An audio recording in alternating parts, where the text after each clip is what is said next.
Using your SpinWave is easy. We'll show you how. Start by making sure there's enough water and solution in the water tank before use. Then you will want to make sure you're using the correct mop pads for the job. The soft touch pads are great for delicate flooring like sealed hardwood and laminate. For those tough sticky messes, the scrubby pads are perfect to help power through them. To start, plug your machine into a properly grounded outlet. Recline the body backward. Press the on-off button to start the rotating mop pads. Each time you recline your SpinWave, you will need to press the on button for the pads to rotate. You may feel a slight vibration at first. Wait a few seconds for the mop pads to adjust themselves. To start cleaning, push the spray button to dispense the solution. It will only spray when the button is being pressed.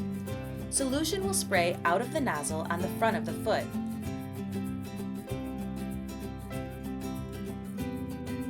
Be sure not to overwet the floor, especially on wood and other delicate floor surfaces. For more difficult stuck-on messes, spray solution directly on the mess and line up one of the mop pads to the mess. Move the pad over the mess and slowly move the machine back and forth. Continue to spray solution as needed. We hope the SpinWave took care of all your hard surface messes.